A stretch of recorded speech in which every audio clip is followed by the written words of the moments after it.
Well, not everybody showed up for that meeting, but those who did found it so valuable it became a regular occurrence. Mm-hmm. Eventually, they decided to make that the Saturday sales meeting. Clear thinking, cogently discussed. If that's what you're looking for, you may have come to the wrong spot. On the other hand, they are nice guys. Mark and Mike, it doesn't take a genius. Ramsey! Marshall, wonderful to see you. I would like to tell you a couple things. One is that there is a lot of thunder behind me. I don't know if you can hear it, but it has been going crazy for the last maybe 60 seconds. Is this metaphorical thunder that your life is happening, or is this literal thunder? This is straight up just like heavy torrential downpour. And that leads me to my second point, which is if any of my neighbors are listening, I'm so sorry about the fact that I didn't mow on Saturday. Things got away from us, and I know it's going to be bad by the time this week is over and the rain has stopped and dried out my yard enough that I can mow. So just a quick little personal plug, if you don't mind. I thought you were going to say you were apologizing to your neighbors for using up all the bandwidth on the Wi-Fi, making these podcasts. There is that. Sorry, folks, I slowed down your Netflix. I was trying to get the word out. Well, hopefully, yeah, the lightning avoid. We miss all that. Yep. So if anybody hears any pops or anything, that's what's going on. Mike, I've got a couple articles that I want to share with you. You've been reading? I've been reading, and these articles came to me at the same time. They do not go together, but I think they very much do. They're not on the same topic, but they really do actually go together. The first is from The Atlantic, and this is from July 8th of 24 by Christine Emba. Gambling enters the family zone. Habits once labeled vices are creeping into all areas of life thanks to our phones. It's about gamification, and it specifically calls out the fact that, if you can believe this, Dave & Buster's now has an app where you can gamble on Dave & Buster's events. I can't say without laughing because it seems so ludicrous, but it's really kind of funny. The Atlantic is not exactly a conservative magazine, and it's sort of it's an article kind of wringing hands a little bit on how gambling's dangerous, and they're not sure that we're ready for this because of the fact that we, as they put it, we have been training ourselves for years to become eager users of gambling tech. Smartphone app design relies on the variable reward method of habit formation to get people hooked, which is the same mechanism that casinos use to keep people playing games and pulling levers. So they make this argument that, Instagram sends notifications about likes or worthwhile posts, and people just feel impelled to open the app and start scrolling. And sports betting apps are using similar things. There's a push alert about a fantastic parlay. People are coaxed into placing one more bet. So what they say about this is that smartphones have thus habituated people to an expectation of stimulation and potential reward at every moment.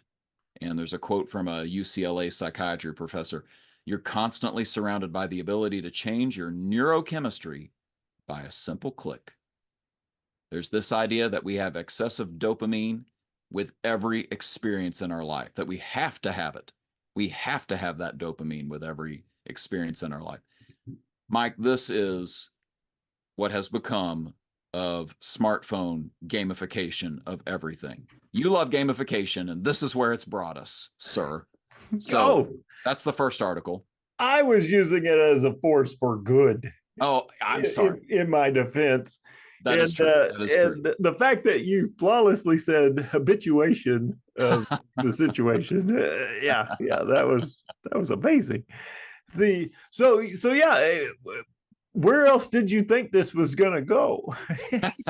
Right? I know where I thought it was going to go. The logical outcome of this, when you look at all the games You know, I don't know how many hundreds of thousands of games are available on your phone, you know, and video games and all of this. There was no other place for it to go but to when we actually started to exchange things of value during these contests. So Yes. yeah, they were there. Yeah, yeah. If anybody thought it was going in a different direction, they were woefully mistaken. So that takes us back to the other article.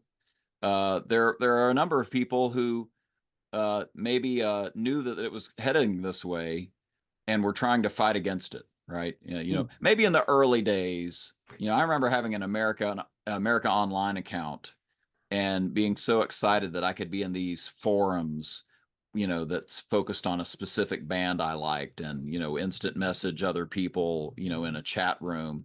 It just seemed like this is the future. This is, but very quickly you realized, no, this is addictive. This is actually not even necessarily helpful in me learning about something. It's just like constantly feeling like I have to be online with these people and be stimulated. So there have been folks that have fought against it. College students led the charge. I had an article about it. You actually signed up about it. A little app called BeReal, Ooh, and yeah. I've got an article on the blog talking about it. Do you want to give a little brief description of how BeReal works? Oh yeah, BeReal. It's an app. You download it to your phone. You allow a notification, and at the same time, all across, I don't know if it's the world, but I know all across America.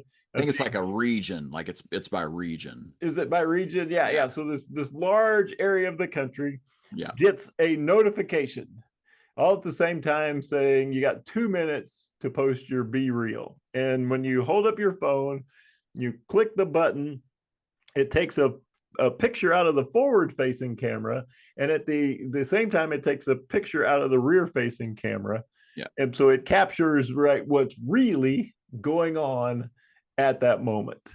And it exploded.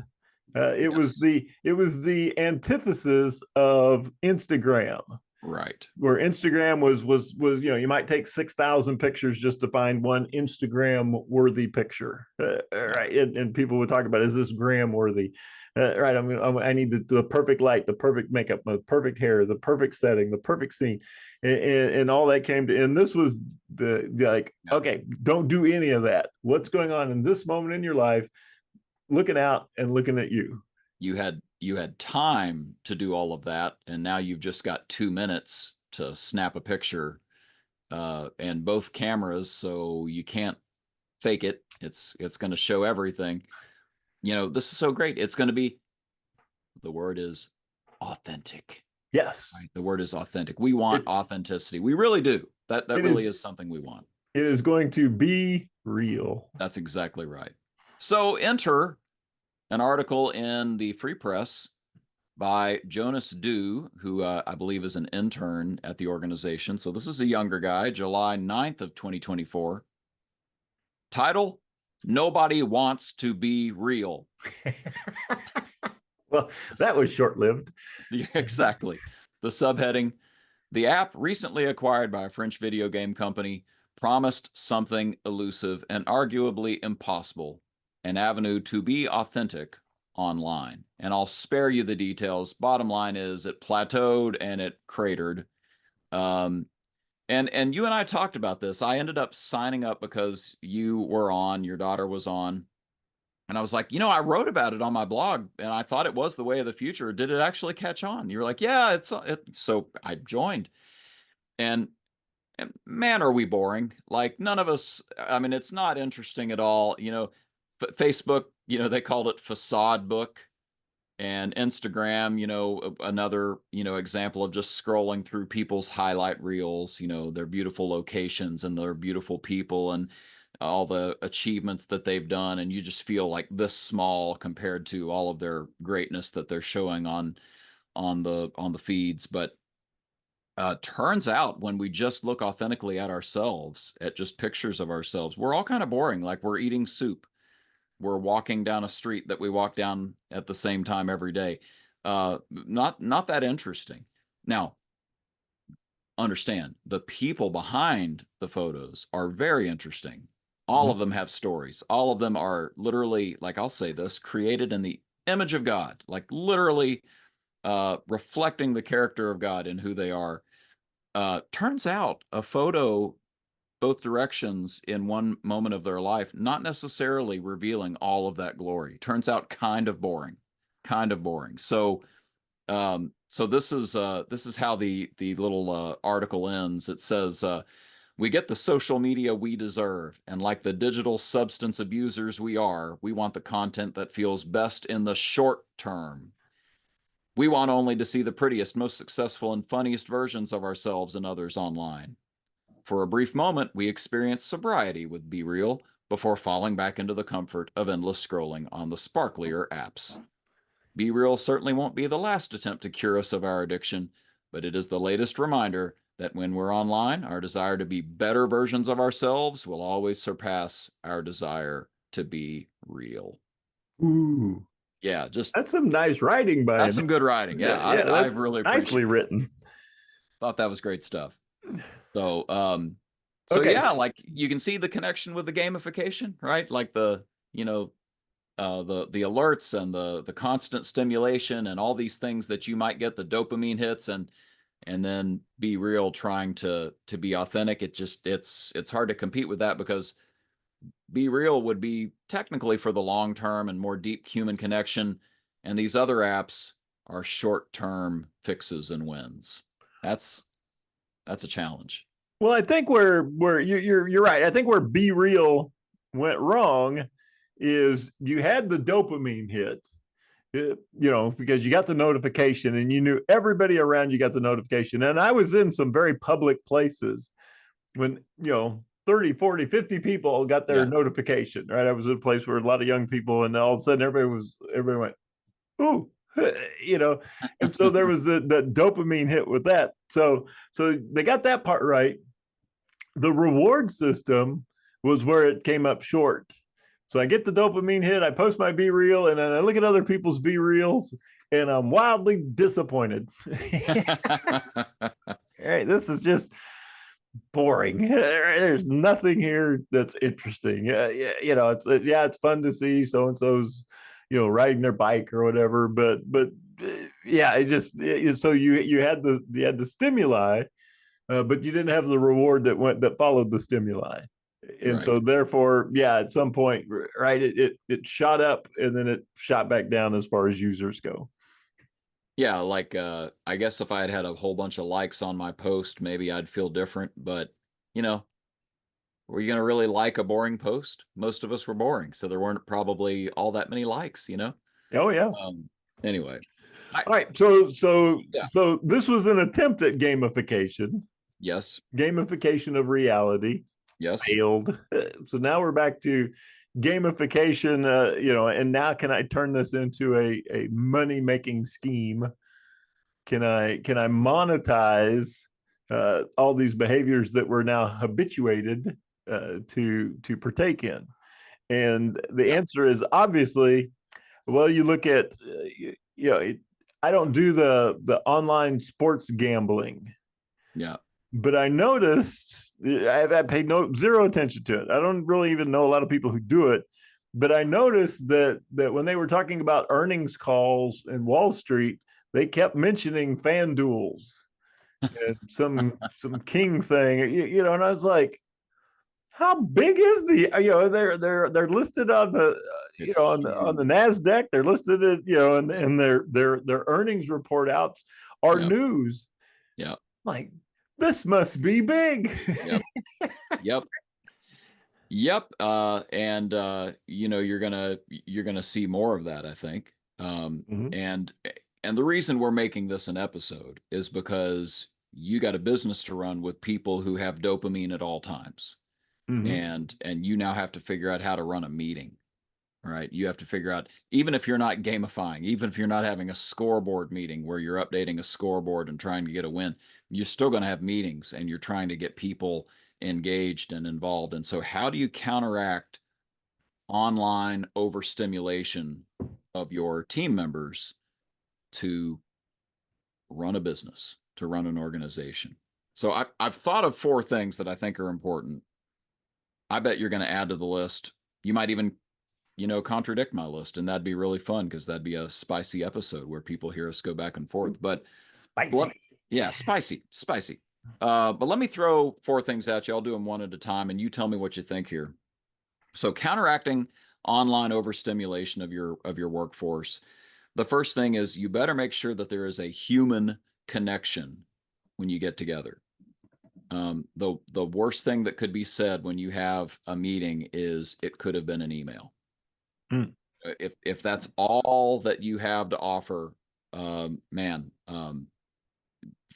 the one thing that you have that all those apps don't is real live humans that you can actually have interaction with and make a connection with, right? We've found this to be wildly successful when we use your positive discussion questions.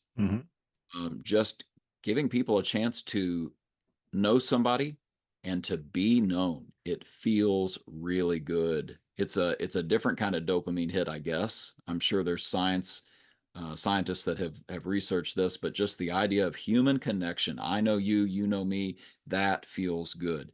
So human connection, I think that's one of the secret weapons. Oh yeah, yeah, and it's always disappointing when you're in a meeting and we have a room full of people and we don't allow them to interact. Yeah. There's no peer-to-peer sharing. There's no discussion. So having a room full of people and having one person talking to them. Yeah. Yeah, that goes back to it could have been an email. It could have been a video recording. Could have been a voicemail. So yeah, if you want me to put down my phone and engage, then there is still some attraction. Thank goodness there's still some attraction for people interacting with people in real time in person. That's right. That's right. And that leads to the second one, which is human connections, one thing, but two-way interaction is a layer of that as well.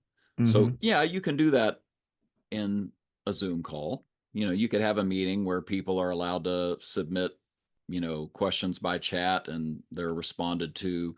But it's not quite the same as doing it in person. We found that out through the pandemic, through the shutdown. And it's more than just question and answer. It's the fact that this is an environment where I'm soliciting, I'm pulling from you some of the feedback you want to give, the questions you want to ask, and so on. And we've talked about this too. Patrick Lencioni calls it the 3 F's: the fears, the failures, and the frustrations. I don't understand. Help me understand. I'm afraid I'm going to do this wrong. The policy's wrong. Failures, I screwed up. I need help. Frustrations, I think you screwed up. Those are valuable conversations to have in person. Oh yeah, and we as you've said, we've discovered they only work in person. Right. And so there's still something wrong with digital communications. There's this momentary pause. There's the inability to kind of talk over each other. Two people talking at the same time, and the energy that comes with all of that. So yeah, the measured staccato approach of online discussions, definitely misses something. Yeah, you and I figured this out quite a while back. We've had many special guests that we interview. We've found the interviews are better when it's just 2 of us, because there's just enough of a delay in watching the video and trying to figure out when you can jump in, that it's too confusing to have 3 people talking. So it's better to have 2 people talking. It limits you to that, and it's still not good. It's still not ideal. And unless you've got highly produced, you've got a producer, you got multiple cameras, you got a sound mixer, right? You can pull this off, but just the ordinary digital tools that are available to the masses, the two-way interaction that you're talking about is just not there.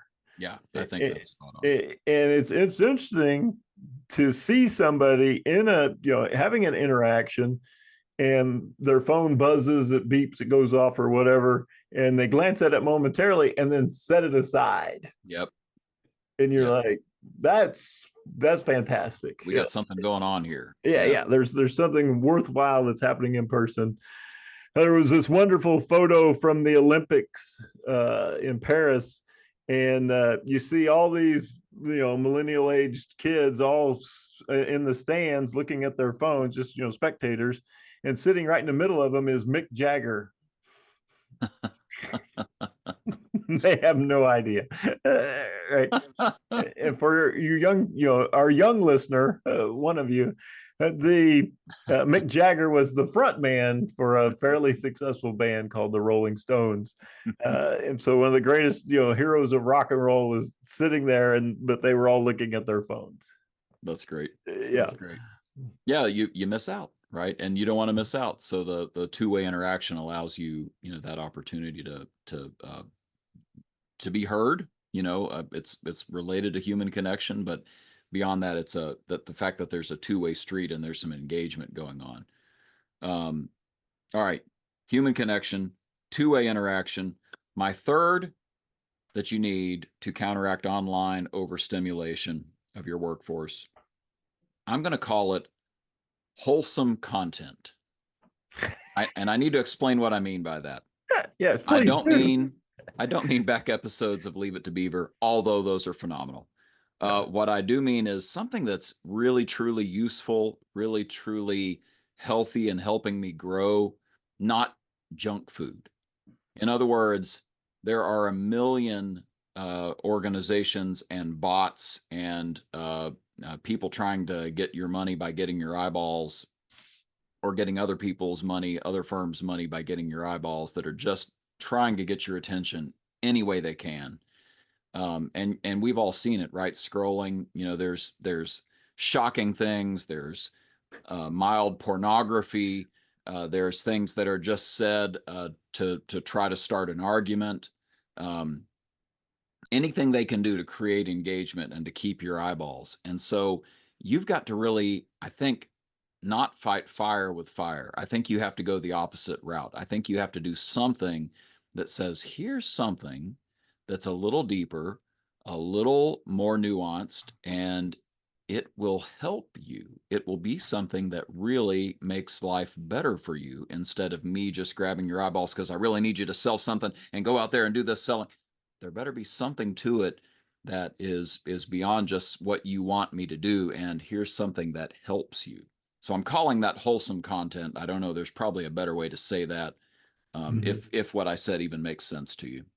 Oh yeah, well, when you first said wholesome content, I'm picturing Laura Ingalls, Little House on the Prairie, the Waltons, Andy Griffith. But yeah, wholesome content. To me, right, one of the things that we stress in our workshops is the tools and ideas that we share with you, have helped us. Yep. Right. We've benefited personally from these things. They've made us, either better leaders or better facilitators or better parents. And the idea that this thing that we're going to share with you could make you better at work and life. That's right. Right. Personally and professionally. Yeah. It's the tool is that wholesome. It's that valuable that it could be applied in multiple scenarios where you're interacting with people that you know and love. And so to me, that would be the growth-oriented content. Yeah, I think that's a great way to put it. The caveat to this is, and I hear so many people tell me that social media, right? They're tired of social media. It's so negative. I have news for you. You built it. It was completely blank when you started. Yeah. And so the idea that while I'm, I don't have it perfected yet, the majority of my social media is wholesome content. Mm-hmm. I've got thought leaders like Dave Anderson and Simon Sinek, and I've got the power of positive thinking. I've got, I've just got all these things that I follow. Yeah. And the algorithm is really funny. If you follow somebody who's a leader or positive, or you believe can add value to your life, it will show you more of that kind of content. Sure. And so it's not difficult to build or to curate your social media to the point where it is wholesome content. But I would say, 95% of people out there haven't done that. Well, and we've talked about this. The images are just so powerful, right? You Mm-hmm. think you're in control, but really it has influenced your thinking or influenced Mm-hmm. where you hovered to, follow a video or stare at an Mm-hmm. image or what have you. I think it's almost like a caveat to the caveat that you can curate your own algorithms preferences and don't think you're still not being played to some degree. I mean, Oh the yeah. system is designed to get your attention and hold it there, right? Oh, If 100%. you never made a single positive change in your life, but the algorithm got you to watch positive videos for the next 8 hours, the algorithm would be okay with that, right? Mm-hmm. I, as your manager, would not. I'd want to see real development and growth for you, right? And Yeah. that's the difference here is if you're in a meeting with people who genuinely care about their employees, you want to be in that meeting, right? He's wanting to Mm-hmm. help you. I'm wanting to help you get better. And so I think that's the thing that we can do is offer them something substantive, something real that will help them, as you said, not just professionally, but personally. So Mm-hmm. that's the Oh thing. yeah. No, I think that's excellent. Excellent. Here's And the number last one. 4. This is the one that I know I'm right, and I know that it's very hard to do. So, counteracting online overstimulation of your workforce, human connection, two-way interaction, wholesome, useful content, and then finally, there needs to be a pause. In our society, especially our overstimulated society, giving people a pause is just a wonderful gift. Now, what I mean by that is there are so many things competing for their attentions, right? So many alerts going off on your phone and a monitor over in the corner blaring the news and a billboard and just things happening all over. There's probably music being piped into your workplace as you're experiencing all of this by your eyes. You're experiencing it by your ears as well. And you know, turning all of that off, frankly, will be a little bit like going through, rehab. It's going to be extremely unsettling and painful and uncomfortable.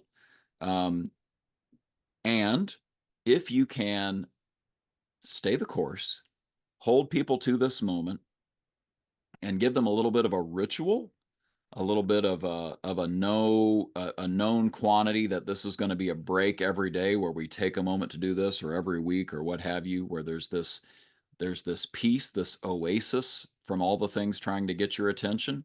Mm-hmm. I think you hit pay dirt. The ancients called it scole. Uh, Scole is the word where we get school and scholarship and so on. It actually meant leisure.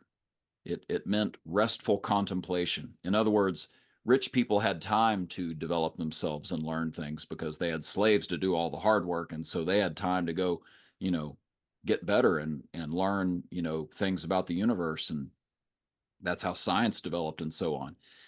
Well, we now have all of that, in the form of all sorts of machines around us that do all the work. And so we actually do have free time. We've managed to fill the free time with a million stimulations trying to get our attention Mm-hmm. instead of actually resting and saying, wait a minute, what's important? What could I learn? What could I do to be better? Who do I need to interact with? And all of that could happen in an actual meeting. You could actually have meetings that go like that, where people get that and start to grow accustomed to the fact that, guys, we're all going to put our phones to the side and we're going to look each other in the eyes for the next 20 minutes. You could give people that gift on a regular basis. It's going to be hard, but I would argue that that's the fourth element is you need some kind of pause. So Oh, there's my list.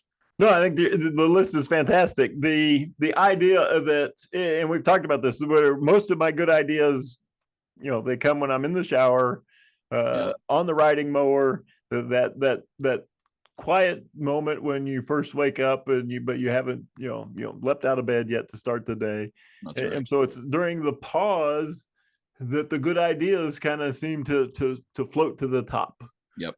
And so if I don't make room for those ideas to come forward, Yeah, they'll continually be buried by the online overstimulation.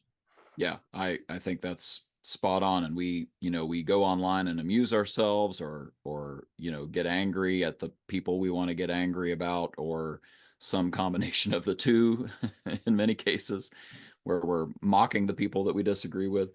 But we're really fear. I guess I need to throw that in there too, right? There's things that we're scared of, and we're trying, but there are all these things competing for our attention, and to give people a the gift of a vacuum, a time where none of that's going to hit you.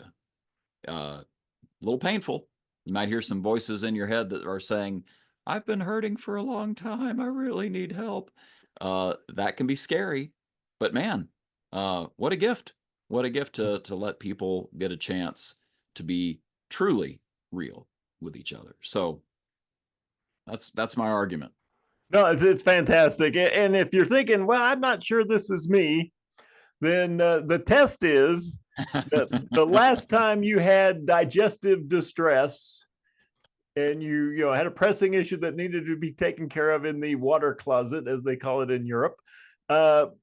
Did were you able to go? You couldn't go in there until you'd found your phone. So yeah, I got this pressing thing that I need to take care of from a biofunction standpoint, but I'm holding it in until I find my phone. Oh man, Then that's so true. you may have a problem. That may be the sign. If finding your smartphone is your number one priority. Ooh. Anyway. Yeah, no, that was good. That was good. So the idea that yeah, human beings do better in community. Yep. And that in community caveat would be in person in community. That's right. There's we've tens of thousands of years we've been doing this. There still seems to be incredible merit to it if done the right way. Yeah, and I guess we should say here at the end, Mike, that if you struggle with this, if you think that there are things involving conflict and tension that are going to make it to where you can't do these types of meetings, contact us. We love helping people work through how to, have healthy conflict with each other and have good communication with each other. It is doable. You can do it. You can do it. Oh yeah, and the caution I give all the people that I work with that are leaders is don't organize yourself in regards to the lowest common denominator team member. Yeah. So I have guys and I'll say, are you guys still meeting weekly? No. Every time we got together, Bob would, he hated everything. He talked about everything we were doing. And I just got tired of fighting it. So I quit having it. So what did the rest of the team members? Oh, they liked the meeting. Yep. So don't let there's always that one guy. Don't let that one guy, the naysayer, the critic, the victim, to dictate what you do in regards to what is the right thing for the majority of the team. I'll quickly tell this story. I had a car dealership I worked with, and they had the regular sales meeting on Saturday, a pretty standard affair. And then I can't remember what day of the week they started meeting, but basically the sales manager said, "Look, if any of you need any help, and I can help you, war game a situation with a client, or there's a sales tool that you don't totally understand how to use and how to speak, and let's get together and talk." Well, not everybody showed up for that meeting, but those who did found it so valuable it became a regular occurrence. Mm-hmm. Eventually, they decided to make that the Saturday sales meeting. Like, why don't we help people? Let's make that the meeting. Sure, we've got some updates to do and some things to tell you, but what help do you need? Come prepared to talk about the things you need help with. And it was a wonderful meeting. It became so good, it became the regular meeting. So it's doable. Oh, that's fantastic. Yeah. Yeah. I mean, that's ideally what you're hoping for. Yeah. Right. Can we raise people up by getting them together in community? Yeah. Totally cool. Totally cool. Yeah. All right. Well, speaking of amazing individuals, and we don't get to interact with him in person a lot, but he's always there for us, and we know that. And very stimulating. Yeah, very stimulating. Yeah. Our man, our announcer, Mr. Wolf. Take it away, Mr. Wolf. So go ahead and tweet that, or share it any other way you want. As always, there are no rights reserved, no trademarks, no copyrights. Share it if you want to. And join us next time on It Doesn't Take a Genius. That's good enough.